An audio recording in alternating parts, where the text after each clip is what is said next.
Breaking news. Imagine this. Caitlin Clark, the face of women's basketball, suddenly front and center in a hockey moment, a headline-grabbing Stanley Cup endorsement that nobody saw coming. Tonight we're breaking down how a cross-sport deal like that could reshape sports sponsorships, skyrocket Caitlin's brand, and change how athletes connect with completely different fan bases. Stay with me. In the next 25 minutes I'll walk you through every angle.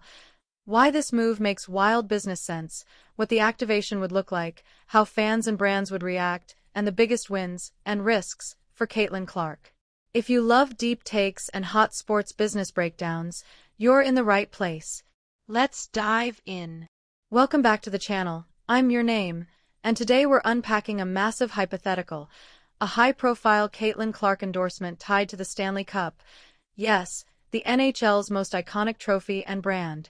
Whether you're a basketball diehard, a hockey fan, or someone who watches the headlines, this story is fascinating because it crosses sports, audiences, and marketing playbooks. Before we dig deeper, quick context. Caitlin Clark has become one of the most talked-about athletes in America in recent years.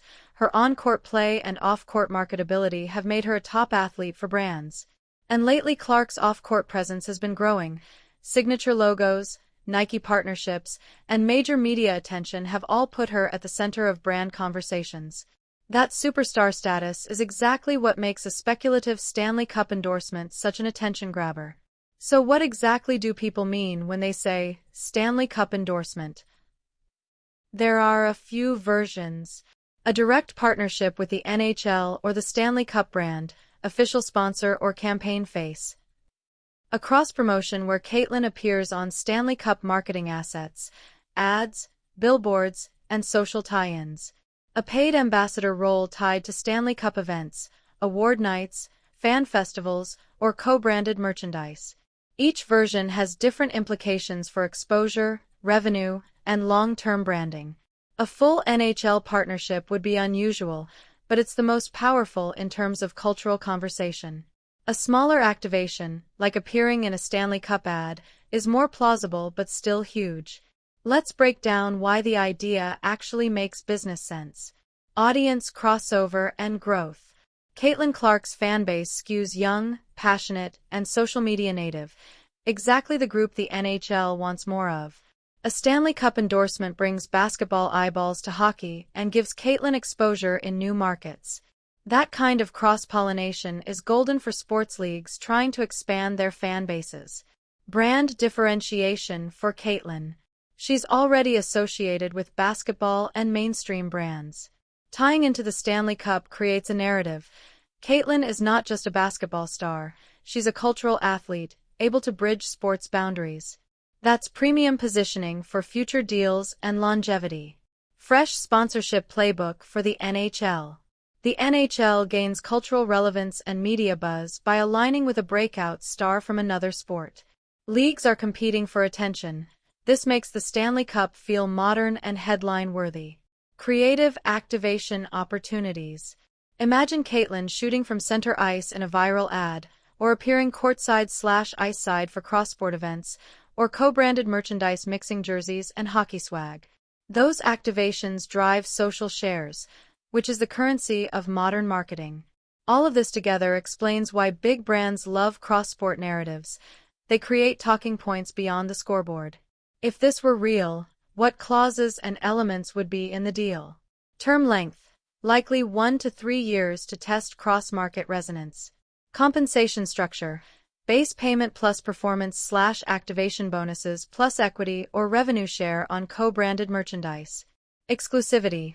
Probably non-exclusive for general apparel but exclusive for hockey-related promotions. Activations. TV commercials around the Stanley Cup Finals, social-first content, live appearances at fan festivals, limited edition drops. Merch. Co-branded gear, e.g., Stanley Times Clark hoodies, hats, and specialty items that sell at both NHL and WNBA shops. Brands aim for measurable KPIs, streaming views, social engagement, ticket interest, and merchandise sales. The beauty of a cross-sport endorsement is that you can track spikes in each KPI and prove value quickly. Let's be creative for a second. What would the ad campaign look like? Ad idea number 1. Two worlds, one trophy. Cinematic spots juxtaposing an electric crowd in a basketball arena and a packed hockey rink, cutting between Caitlin sinking a deep three and a player lifting the Stanley Cup. End with Caitlin standing with the cup. Tagline, passion knows no arena. Ad idea number 2. Game on, culture on. A short-form social campaign where Caitlin tries hockey-themed challenges, helmet-on shooting drills, learning hockey lingo, with pro players, highlighting mutual respect and fun. Ad idea number 3. Fan bridges. Live activation where fans can vote on a limited-run jersey mashup, a Caitlin Clark x Stanley Cup collector's piece, only available during finals week. Those creatives generate organic content. Fans make reaction videos, share memes, and maintain the story beyond the paid media. What's the upside numerically, without inventing precise figures? Short-term, media impressions skyrocket.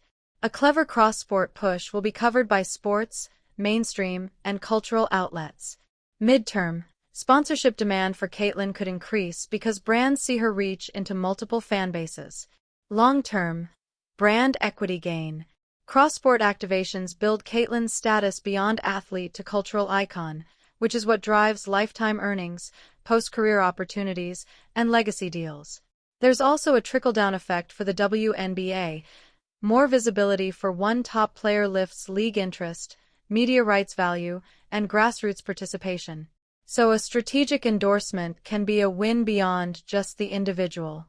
Every big move has risks. Fan pushback. Some traditionalists might see a hockey tie-in as gimmicky. Fans who want purity in their sport may push back at crossovers. Brand fit issues. If the activation feels forced or inauthentic, it can damage both Caitlin's and the Stanley Cup's image. Authenticity matters. Audiences sniff out sellouts. Sponsorship conflicts. Existing deals matter. If Caitlin has brand exclusivities, for example with athletic apparel or beverage companies, those contracts could complicate a Stanley Cup tie. Performance risk. If engagement doesn't meet KPIs, brands may be wary of future cross-sport experiments. But smart creative, clear messaging, and authentic involvement, Caitlin actually engaging with the hockey world, can minimize these risks. How would social react? Viral moments. Short clips of Caitlin trying hockey drills would trend. Memes. Expect mashups mixing three-point celebrations and hockey cheers. Fan debates. Hot takes from both WNBA and NHL communities. Some praise, some criticism. Media coverage. Sports networks and cultural outlets would run think pieces, which is free advertising.